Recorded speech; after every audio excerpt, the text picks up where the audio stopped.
Bonjour à tous et à toutes, c'est Altator, et avant de commencer cette vidéo qui va parler de l'histoire de Dua Lipa, je voudrais faire mon petit disclaimer et vous expliquer quelques petits trucs. Alors, c'est la première fois que je vais faire ce format de vidéo, et donc je risque de faire quelques fautes. N'hésitez surtout pas à me le signaler dans l'espace commentaire, juste en dessous. C'est tout ce que j'ai à dire, je vous laisse avec les... On enchaîne avec la petite biographie de Dua Lipa. Dua Lipa a grandi à Londres avec ses parents, son frère et sa sœur, qui s'appellent respectivement Jedine Lipa pour le frère et Rina Lipa pour la sœur. Là-bas, elle intégra une école de théâtre, la Sylvia Young Theatre School. À 13 ans, elle déménage au Kosovo, le pays d'origine de ses parents. Elle arrive dans une école privée qui s'appelle, attention les oreilles, car je ne parle pas le kosovien, ou je sais pas comment on dit, Millenniumi y traité, à Pristina. Sa principale source musicale est son père, qui se nomme Dokadjejin Lipa. Il est également dans le monde de la musique, où il est chanteur de rock. À l'âge de ses 14 ans, elle commence une carrière de youtubeuse. Enfin, pas exactement. Elle commence à se filmer et faire des reprises de musique, telles que des musiques d'artistes comme Christina Aguilera, Pink et Nelly Furtado. À 16 ans, elle est de retour dans sa ville de naissance qui est Londres, pour augmenter ses chances de devenir une artiste. D'ailleurs, spoil, elle a réussi. Enfin bref, elle quitta son boulot de serveuse quand elle signa son premier contrat avec Warner Bros. Et quelques temps après, elle décida de se lancer dans le mannequin. Bien, après vous avoir expliqué sa vie avant que sa carrière commence, je vais maintenant vous parler de sa magnifique carrière musicale. En 2015, l'année où tout a commencé, elle bosse sur son premier album studio avec le label Warner Bros. Records. En août 2015, elle sort son premier single qui est produit par Emile Haney et Hendrix Wyatt qui se nomme New Love. En octobre de la même année, elle sort le morceau Beat the One, dont les paroles sont composées par Lucy Taylor et Jack Tarrant et c'est produit par Digital Farms Animals. C'est d'ailleurs le seul morceau dont les paroles ne sont pas écrites par Dua Lipa.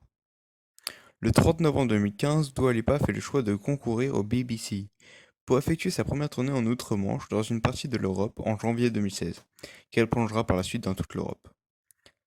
À partir du 18 février 2016, elle enchaîne les publications de multiples singles, comme Last Dance, qui sera suivi du titre Other Than Hell. Elle poursuivit avec le titre Blow Your Mind. En novembre 2016, elle s'associe avec Sean Paul pour sortir le titre No Lie. Et pour finir, elle sort le 21 avril 2017 le titre Lost in Your Light. Son premier album était initialement prévu pour le mois de février de l'année 2017, mais il sortira finalement le 2 juin 2017.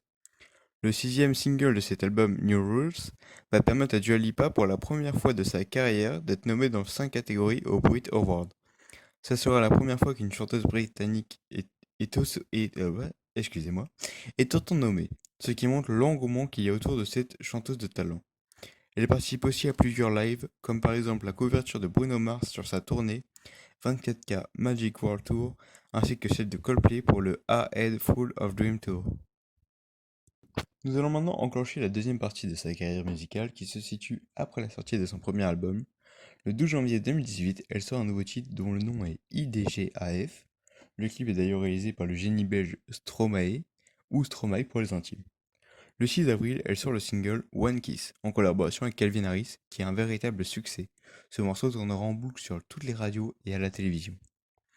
Le 10 novembre 2018, elle reçoit le Energy Music Award de la chanson la plus streamée. Dans son parcours, elle a aussi collaboré avec Diplo et Mark Ronson pour le titre Electricity.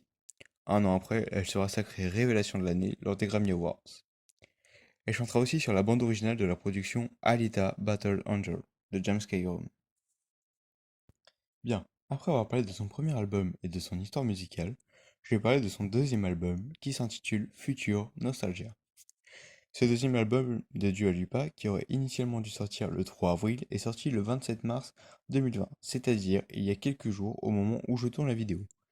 Elle prend d'ailleurs un gros risque en sortant cet album en pleine période de confinement due à la pandémie de Covid-19 qui touche actuellement notre planète. Mais elle a dit dans une interview que si cela pouvait accompagner les gens lors du confinement, c'était le principal, ce qui est généreux de sa part.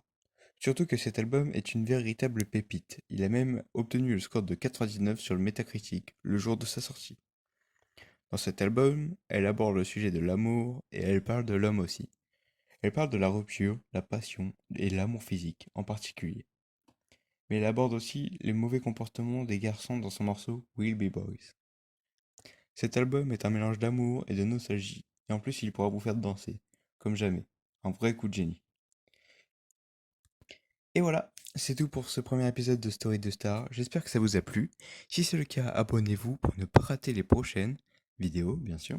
Et likez la vidéo sans oublier de partager pour faire connaître ma chaîne, car elle est encore assez jeune et assez petite. Je vous laisse sur ces paroles désormais. Bon confinement à tous et à toutes. Salut!